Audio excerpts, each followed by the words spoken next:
하자보증서 같은 경우에는 그 공사 계약의 최대 30%까지밖에는 보증서 발급이 안 되십니다.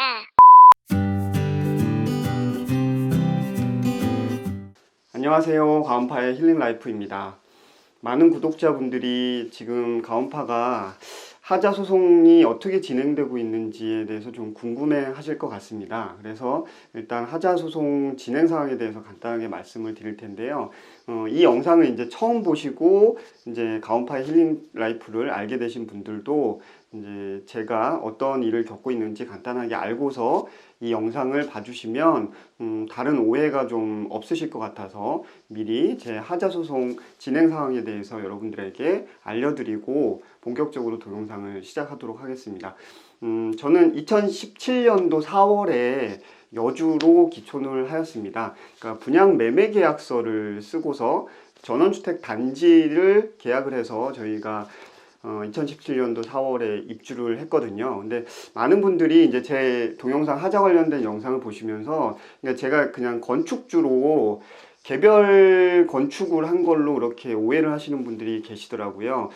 절대 그렇지 않고요. 저는 계약 당시에 제가 사실 전원주택을 개인이 짓는 거에 대한 지식이 없었기 때문에 아파트 분양이나 뭐 빌라 분양하듯이 그렇게 분양 계약서를 저희는 작성을 했고요. 전원주택 단지에 21세대가 들어온다는 그런 전원주택 단지에 분양 계약서를 체결을 하고 건축 분양 시공사에서 자기네들이 건축을 다 해주고 그리고 등기까지 다 맞춰서 그런 다음에 저희한테 등기 이전을 통해서 이렇게 분양을 하는 형태로 그렇게 저희는 계약을 했었습니다. 그런데 이제 실제로 그렇게 되지 않았죠.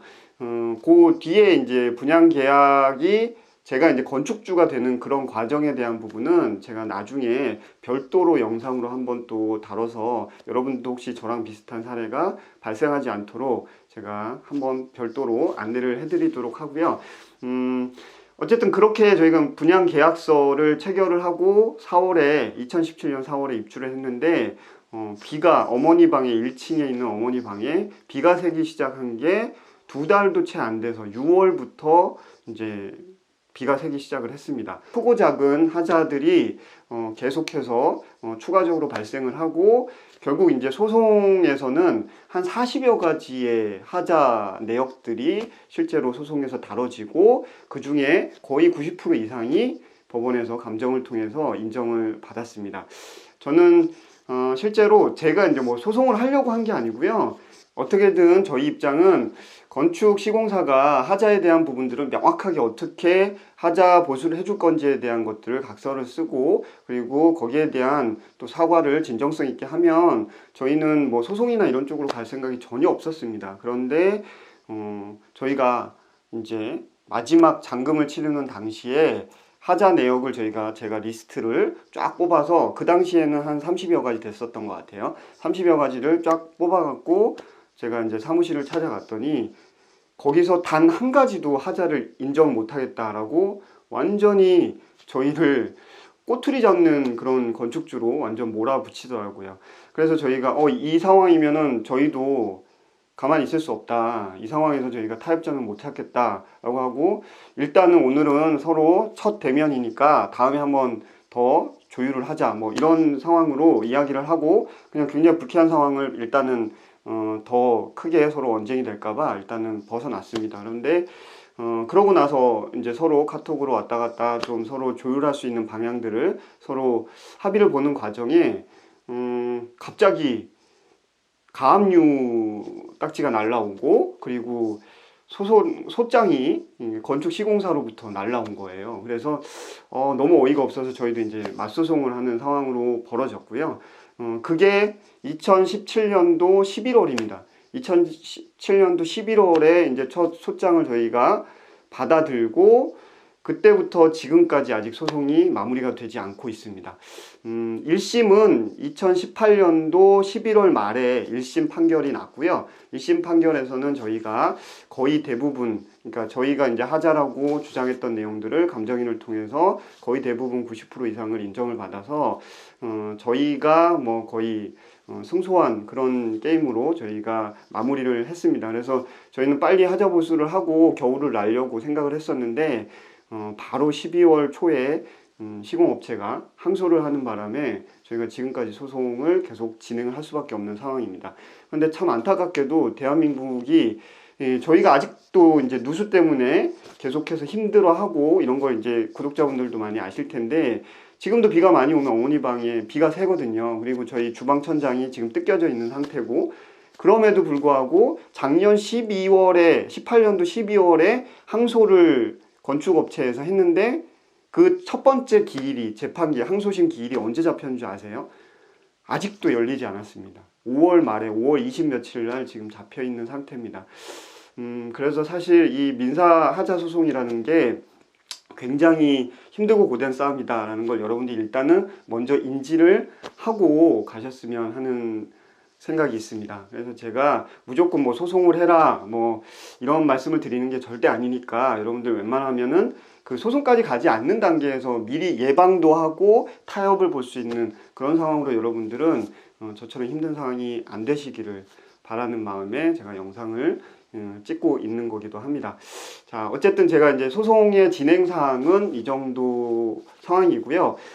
소송에서 저희가 지금 한 40여 가지의 하자 내역을 인정을 받았다고 말씀을 드렸잖아요. 그게 다뤄지고 있는데, 소송 가액이, 하자 보수 가액이 저희가 실제로 민간업체 3군데에 견적을 받아서 냈던 게 한 평균적으로 해서 1억 1천 정도 됩니다. 나중에 추가적으로 밝혀진 것까지 합치면은 1억 한 3, 4천 정도까지 이제 볼륨이 하자 보수에 필요한 비용이 좀 볼륨이 높아지는데, 감정에서 인정받은 금액은 1억에 거의 준한 정도 수준으로 저희가 일단은 인정을 1심에서 받아놓은 상태입니다. 여러분들한테 오늘 정말 중요한 여러분들 포인트 2가지를 좀 말씀을 드리고 가려고 해요. 그래서 영상을 여러분들 꼭 전원주택을 직접 지으시려고 하거나, 아니면 어쨌든 분양 건설, 뭐 대규모 건설사, 대형 건설사를 통해서 하시더라도 저 같은 문제가 분명히 발생할 수 있기 때문에 이 영상 끝까지 보시면 분명히 도움이 될 거라고 생각을 합니다. 그래서 2가지 포인트를 잡고서 여러분들 가셔야 될 것 같은데요. 하나는 하자 이행보증보험에 관련된 이야기가 이제 주로 여러분들한테 좀 드리고 싶은 말씀이고요. 그리고 잔금, 그러니까 여러분들이 실제로 입주하기 전에 전원주택의 공사 대금이나 아니면 분양 대금에 대한, 계약 대금에 대한 잔금을 다 줘야 되냐 말아야 되냐, 하자가 발생했음에도 불구하고, 물론 당연히 하자나 이런 것들이 전혀 없으면 드리는 게 맞죠. 근데 그렇지 않은 경우에 이걸 다 줘야 되냐, 이 2가지 포인트, 그러니까 잔금 지급에 관련된 거, 그리고 하자 이행보증보험에 관련된 이야기를 여러분들한테 드리려고 합니다. 자, 제가 이 영상을 사실은 찍게 된 가장 큰 이유가, 저도 알아보면서 굉장히 깜짝 놀란 부분이 있었기 때문입니다. 어떤 거냐면, 실제로 저희가 소송 진행하면서 상대방 측 그 변호사가, 그러니까 원고죠, 건축시공사 원고 측의 변호사가 계속 집요하게 저희한테 물고 늘어졌던 게 뭐냐면, 저희가 공사 가액이 2억이 넘습니다. 공사 가액이, 그러니까 건축비만 따지면 사실 저희가 전체 땅까지 같이 해서 분양 계약을 했기 때문에 뭐 딱 끊어서 이야기하기는 그렇습니다만, 그래도 여기 이제 지가라는 게 있기 때문에 그걸로 봤을 때는 한 2억 5천 정도 볼륨이 건축가액으로 저희가 잡혀져 있는데, 2억 5천 정도의 건축가액이 잡혀 있는 것 치고는 실제로 하자 보수 비용으로 그러니까 저희가 청구하고 있는 금액이 아까 1억 1천에서 1억 3천 정도까지 볼륨이 높아졌다고 말씀드렸잖아요. 어쨌든 1억 정도 된다는 게 이건 말이 안 된다. 그러니까 30% 이상의 거의 뭐 반절 가까운 금액을 하자 보수 비용으로 청구하는 거는, 이건 너무, 오히려 저희는 이제 양아치 형태로 몰아붙이면서 이제 꼬투리 잡아갖고 잔금 안 주는 그런 사람으로 몰아붙인 거죠. 어쨌든 그거를 집요하게 물고 늘어졌는데, 제가 이제 알아보니까 보통 아파트 같은 경우나 공동주택 같은 경우에는 하자 보증 금액으로, 보증보험에서 이제 보증하는 금액으로 보통 뭐 5%나 10% 정도를 공사가액을 이렇게 잡는다고 이야기를 하더라고요. 그리고 실제로 하자에 대한 부분, 아파트가 소송이 들어가도 판례상 대부분 이게 분양가액의 뭐 10% 내외 정도의 그러니까 하자 보수 비용만 이렇게 인정을 해주는 그런 분위기가 있다고 이야기를 하더라고요.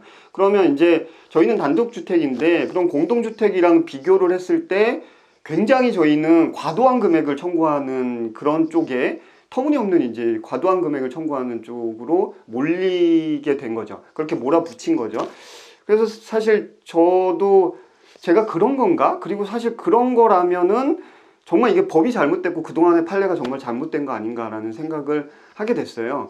그런데 많은 분들이 제가 인터넷에서 찾아보고 건축 관련된 상담을 또 이렇게 할 때도 이게 제가 듣게 된 내용을 보면 나중에 건축을 하고서 하자에 대한 부분이 발생을 하면 가장 클리어하게 그걸 해결할 수 있는 방법이 하자 이행 보증보험을 받아 놓는 거다. 보증증권을 끊어 놓는 거다.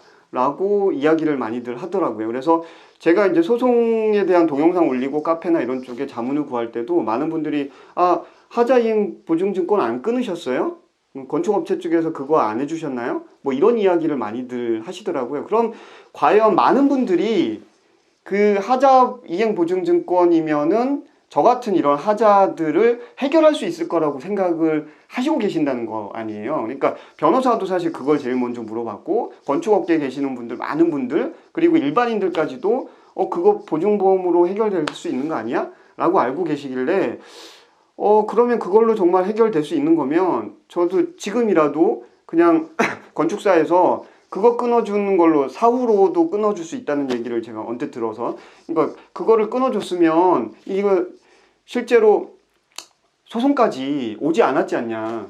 제가 마지막에 그 잔금할 때 사무실 가서 제가 이렇게 쭉 리스트로 해갖고서 브리핑을 하고 합의를 보려고 했다 그랬잖아요. 근데 그때 그 건축사가 굳이 왜 전부 다 모든 하자를 인정을 안 한다라고 이야기하면서 저희를 소송을 했을까? 그냥 하자 이행보증증권 끊어주면 되는데 라는 생각이 들더라고요. 그래서 제가 알아봤습니다. 알아봤더니 여러분들 이거 정말 잘 알고 계셔야 됩니다. 일반적으로 건축비의 5%나 10% 정도를 하자 이행보증증권으로 이렇게 끊는다고 알고 계실 텐데 단독주택은요. 제가 알아봤더니 건축 공사 계약 금액의 맥시멈 30%까지 이게 보증을 해준다라고 이야기를 하더라고요. 그러면 저희가 일반적으로 알고 있는 것보다 그럼 금액이 단독주택이니까 더 크겠네라고 여러분들이 생각을 하실 수 있습니다. 당연히 좀 볼륨이 한 3배 정도 떴죠. 그래서 그 정도면 안전한 거 아닌가 라고 생각을 하실 수 있을 것 같아요. 그런데 여기에 몇 가지 여러분들 체크를 해보시면 이거 쉽지가 않겠다라는 생각이 드실 수 있을 것 같습니다. 일단은 금액으로 한번 이야기를 해보죠.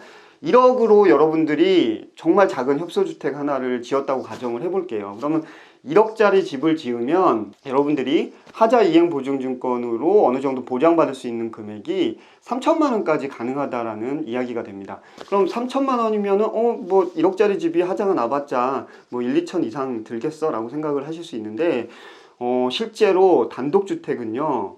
제가 이제까지 올린 그 하자 내용들 다 보셨죠? 보신 분들은 다 아실 거예요.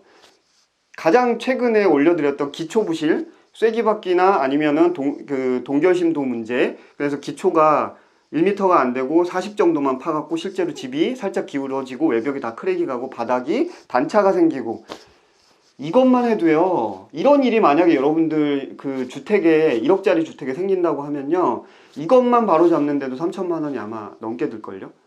그러니까 실제로 30% 맥스로 보장을 한다고 해도요. 단독주택은 굉장히 치명적인 하자들이 생길 수 있고 그걸 혼자서 감당을 해야 되기 때문에 그 30% 금액에서 이걸 보수를 다 못하는 경우가 발생할 수 있다는 겁니다. 그런데 재미난 게 아니죠. 정말 심각한 거는 대부분 여러분들 큰 건설사를 이용을 하면 조금 자금 여력이 있기 때문에 괜찮을 수 있지만 지금 여주에 지금 제가 알고 있는 이 근방에 제가 지금 알고 가보고 방문해서 상담해보고 그런 데들 중에 큰 대기업이 하는 건설 회사의 그런 전원주택 단지는 별로 없어요. 대부분 이제 개인 주식회사라도 사실 그렇게 자본금이 크지 않는 그런 업체들이 지금 짓고 있거든요. 그런데 아까 말씀드린 그 1억의 30%가 이제 보증을 해줄 수 있는 한도라고 말씀을 드렸는데, 그렇게 그 30%를 보증받으려면 그 계약을 하는 당사자인 그 시공사, 건축 시공사가 얼마를 보증보험사에다 예치를 해야 되냐면요, 무려 90%를 예치해야 됩니다. 그러면 무슨 얘기냐면요, 1억을 공사 가액으로 해놓고 계약 금액이라고 하면 30%를 보증받아요. 그러면 90%, 그러니까 9327 맞죠? 예, 2,700만 원을 건설회사가, 건축 그 시공사가 그 보증보험사에다가, 서울보증이라는 그런 회사에다가 예, 현금으로 예치를 해야 됩니다. 여러분들 이걸 혹시 알고 계셨나요? 저는 일반적으로 저희가 보증증권 끊는다면 뭐 정말 뭐 1, 2% 정도? 그래서 실제로 1억을 끊더라도 뭐 100만 원 뭐 전후 뭐 이렇게 굉장히 적은 금액이면 충분히 끊는다라고 저는 머릿속에 생각을 하고 있었거든요. 그런데 단독주택 같은 경우에는 지금 서울보증증권에 제가 문의를 해보니까 90%, 그러니까 보증금액의 90%를 예칠 현금으로 공사 그 시공업체가 해야 되는 상황입니다. 그 개인 업체가, 소규모 자본금이 적은 주식회사, 건축사가 과연 그만큼을 해줄 수 있을까요? 저희 집 같은 경우에는 2억 5천이 공사 가액으로 이렇게 잡힌다라고 계산을 하면 와, 만만치 않은 금액을 현금으로 공탁을 해야 되는 그런 상황이 벌어지는 거죠. 못한다고 봐야 되는 겁니다. 지금 생각해 보니까 이행보증증권을 아예 끊을 수 없는 상황이었던 거예요. 그러니까 저희한테 하자 자체가 없다라고 오리반을 내밀고 이렇게 소송으로 차라리 가는 게 낫겠다라고 생각을 했던 게 아닌가라는 생각이 듭니다. 여러분들, 그러니까 이 사실을 이제 지금 아셨다면, 혹시라도 지금 건축 계약을 하시려고 하시는 분들, 분양 계약을 하시려고 하시는 분들은 그냥 하자 이행보증증권만 믿고서 계약을 하시면은 나중에 저 같은 큰 코를 다칠 수가 있다라는 거 명심하시고요. 꼭 별도의 특약조항이나 이런 것들을 통해서 계약서에 혹시라도 그 담보, 보증을 받을 수 있는 금액에 오바되는, 상회되는 금액에 하자가 발생됐을 경우에 어떻게 그거를 처리해 줄 수 있는지, 보상해 줄 수 있는지, 그 부분에 대한 게 명확하게 여러분들 계약서에 적히지 않으면 그건 계약을 하지 말아야 될 계약서가 아닐까라는 생각에 다다랐습니다. 그러니까 여러분들은 어쨌든 그걸 꼭 체크를 해주셨으면 좋겠고요.